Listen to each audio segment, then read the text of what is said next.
What if the chores you dread could become a part of your daily prayer practice? My name is Kiran Young Wimberly. I'm a spiritual director and a minister, and I'm trained in resilience skills. And today I'm going to be talking about tending to your living spaces as a part of your spiritual practice, not separate from, but a part of your spiritual practice.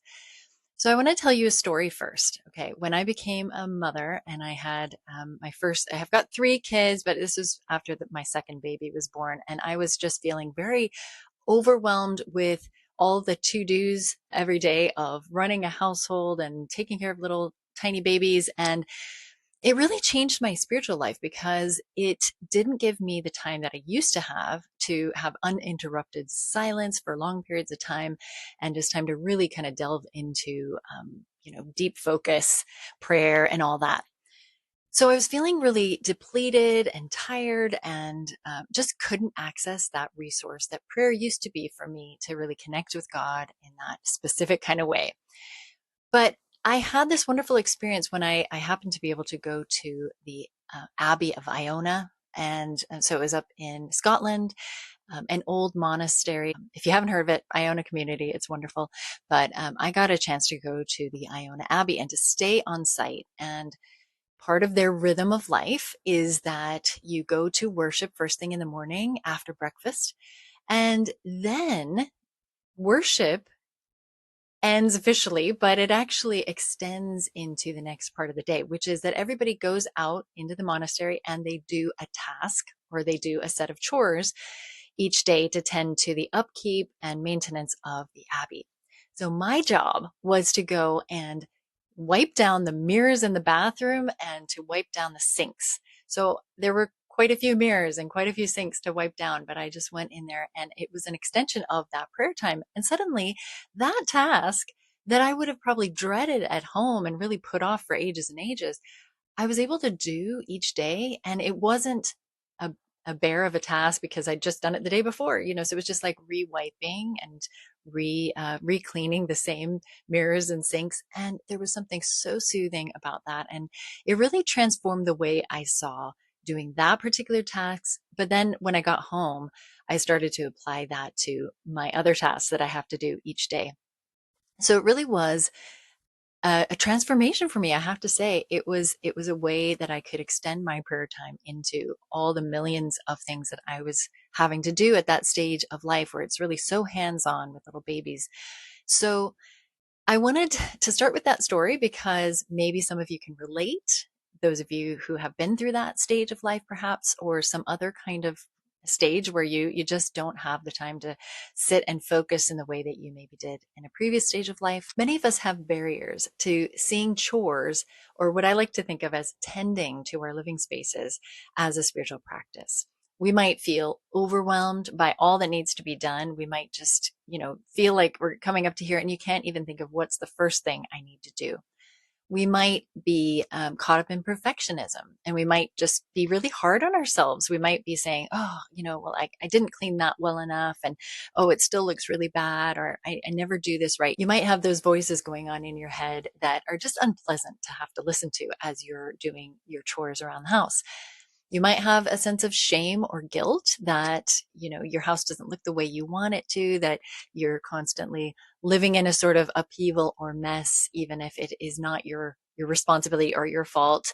It may just be the stage of life you're in, and you've got little kids running around, or you've got very little time to actually focus in on that kind of maintenance because you have a busy schedule. So there are so many different reasons that we can have a sort of barrier to being able to see chores as a part of our spiritual lives. But I want to challenge that today, and I want to invite you to maybe shift that perspective.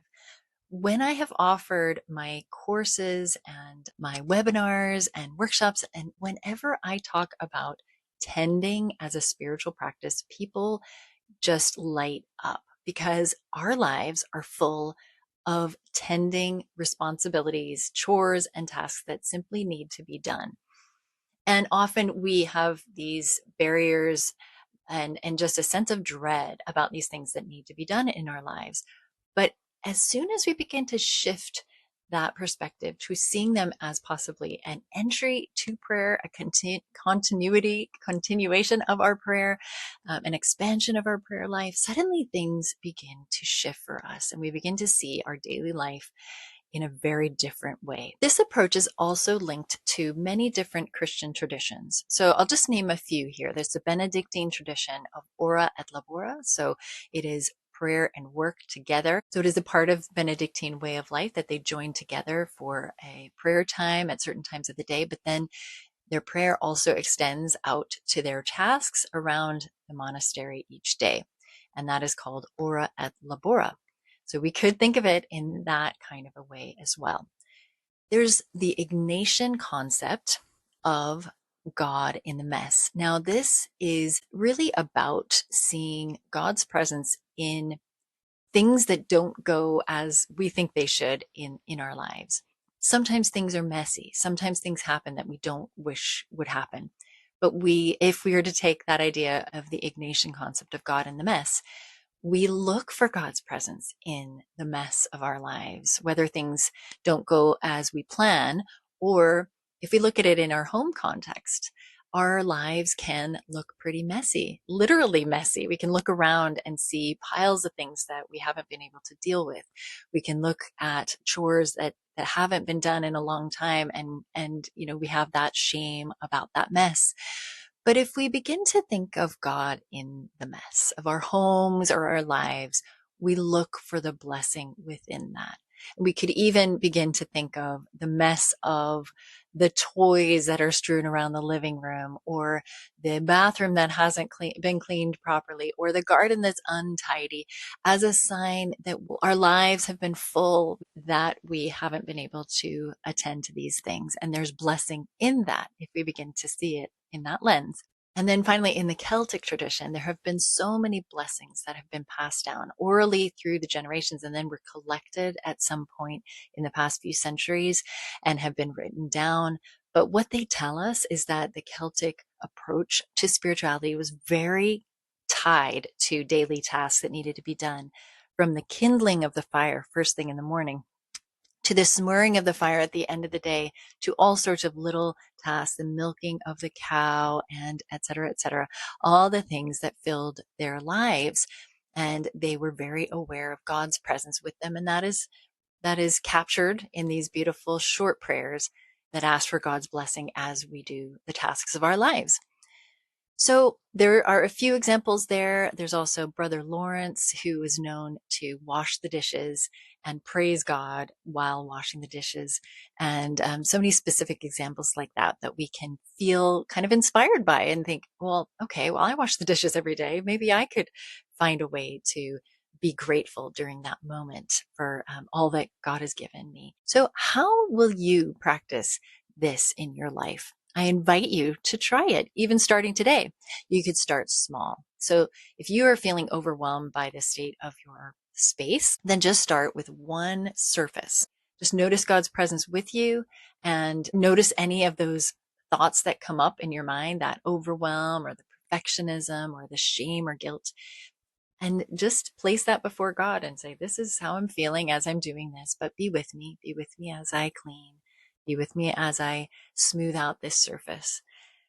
And another way that you could go about this is to try habit stacking. And I always love the combination of sort of those productivity methods with the spiritual life. So if there is a chore that you have to do every day, then maybe combine that with a certain prayer practice, such as I talked in the last video about breath prayer. You could also just simply have it as a moment of gratitude, like Brother Lawrence.